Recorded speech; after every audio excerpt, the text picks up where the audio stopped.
everybody. Welcome to another edition of the Dream Big, Pray Hard, Never Quit video series.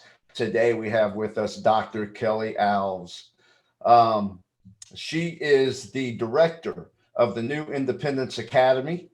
She is a adjunct professor for the University of Mount Olive and Liberty University. Two of my favorite universities because I graduated from both of them. So that is awesome. Thank you so much for being part of Dream Big and welcome. Thank you. I'm so excited. Well, we are excited to have you.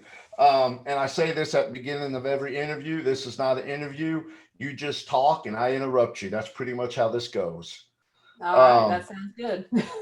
So just kind of tell us about yourself, how you decided to get into education and more specifically special education.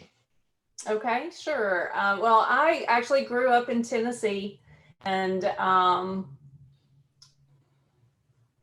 guess pretty much just always supposed to be a teacher, regardless of how much I may have tried to fight it. I have a younger sister. She's 5 years younger than me, and I would come home from school and teach her whatever I had learned at school. So she learned how to read when she was 3. Whether she wanted to or not. Right. Yeah. She didn't have a choice. I I was figured, bigger yeah. than her. So, I always say, I was like, she's much smarter than I am, but I take credit for it. So that's all that matters. Yeah.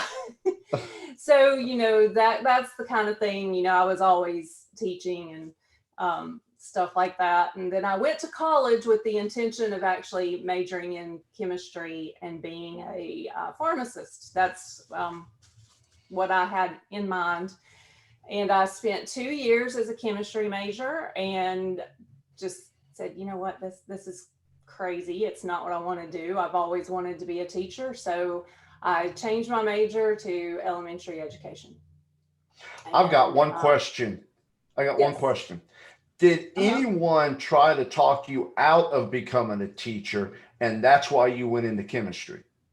Oh, yes, that's exactly why I went into chemistry to begin with. My high school chemistry teacher was like, no, you need to go and be a pharmacist. You're great at chemistry, and that's what you need to do. So that is so funny because my high school teachers talked me out of being a teacher. So I was in business for 24 years, and not that I was miserable, but I knew it's not what I wanted to do.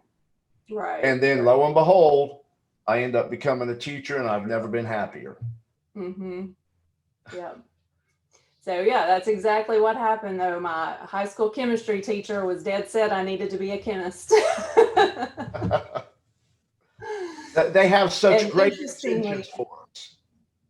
Yes. Yes. Yeah. I was going to say, interestingly, I did not become a chemistry teacher, which would have made the most sense, but but I got my bachelor's degree in elementary education, but funny enough, have never taught elementary education. I left I graduated and immediately went into preschool, of all things, which I did it for a year, is not my cup of tea. Blessings for the people who do that. I did it for a year and then actually went into working with juvenile offenders. So teenagers with serious emotional and behavior disorders, and have basically been in special education ever since. So kind of a funny went turn. into well, I mean that's an interesting twist. Pre-K, then working with juveniles, and then so how did you get into? First of all, I guess tell us about New Independence Academy, what you currently do, and how all that kind of happened. Okay, sure. Yeah, New Independence Academy is a private school for children with high functioning autism, or the higher functioning end of the autism spectrum. And of course, autism is very broad, and we focus on the higher end, just because a lot of times those kids are the ones who don't get all the services in school. They're very bright, so they don't necessarily qualify for an IEP, and they can tend to fall through the cracks sometimes. So before we go in, what's an IEP? I'm sorry, that's the That's what individual. I know what an IEP is, but our viewers might not know.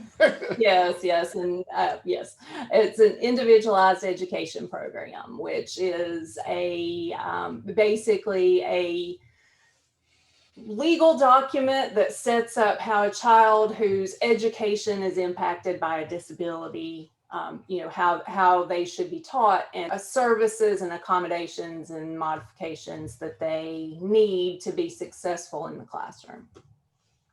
So again, because our kids are higher functioning, they are more intelligent, or not more intelligent, but they can, do the classwork. So sometimes they don't qualify for those services. Right. So again, Independence Academy, we are in Goldsboro. We've got 31 students, and we work really hard on the academics, of course, but also the social skills and social interaction and independent living skills and things like that, because the statistically the likelihood of them going on to college or living on their own and having gainful employment is very low. So we want to kind of change that. And so far, we've had 12 students graduate, and 8 of those have gone on to community college. So I'm pretty proud of that. That's awesome. Now, when I think of high functioning autism, I'm thinking of someone like Sheldon, Big Bang Theory. Am I even close? Right. Yes, they can be. That would not several. In 2013, the American Psychiatric Association reworded the way things are written in the diagnostic manual. So prior to that, Sheldon would have been what we would have known as a person with Asperger's syndrome. That doesn't really exist anymore, but he is definitely what you would think of on that high functioning end of the autism spectrum. And on the other end, quite frequently are, individuals who are completely nonverbal, very few adaptive or functioning skills. They may not be able to use the bathroom by themselves, and things like that. So that's the far other end, and then you've got a Sheldon on the, and then everything in between. So the technical definition of what high functioning would be is, they have autism, but they don't have an intellectual disability as well. So I'm assuming, now I'm a teacher and I have taught children with autism as well. And many of them are very intelligent, and to where they understand stuff, they just grasp it, and you're like, okay, you understand this better than I do, and I teach it. I mean, I'm just like, so if they latch on to something, they kind of just go with it from there, and kind of absorb everything. Am I correct in saying this? Yes, it's very common that they would develop what's called a special interest. And it can change. A lot of kids may spend a year learning anything and everything about dinosaurs, and they can spell them better than spell their own names. And then in another year, it may be something else. Or that person could just cling to dinosaurs fur and become a world-renowned paleontologist. But, once they kind of develop that interest, it is very common for them to just, like you said, absorb any and all information about that topic. And it's really amazing to watch. It is. It's incredible. And I've only seen it on a small scale at a public high school level. I can only imagine what scale you've seen it on, dealing or seeing it every day in your work. Speaking of your work, the families that you work with, and this has got to be a sigh of relief for them to find a school such as this, to teach social skills. And because I know it's difficult for them to make friends because of their social skills. And now they're amongst peers that are very similar to them, and they probably come out and become more confident in who they are. Absolutely. Yeah. It's that's another thing that's really kind of fun to watch happen. Um, you know, you, a student comes in and they've not always had a friend, and we have parents tell us all the time that, they've had a sleepover for the first time in their lives, or they were invited to a birthday party for the first time because they have people who they can accept them for who they are. I saw a quote, I think, on Facebook not too long ago, and it said something to the effect of, we spend so much time teaching a child with disabilities to fit in with everybody else. Why don't we spend that time teaching everybody else how to accept the child with disabilities for who they are? And I think that's kind of what we do, because our kids just accept each other. They may have their Right. quirky little thing, but they all have a quirky little thing, and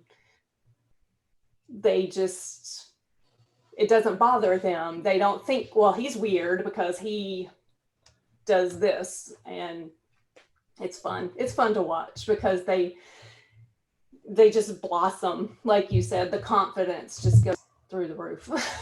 And that's got to be a nice community for the families as well, to find other people that are going through the same things they're going through or have gone through, and they can feed off each other. Hey, Johnny was doing this. What did you do when Susie was going through this? Or, I'm assuming stuff like that happens.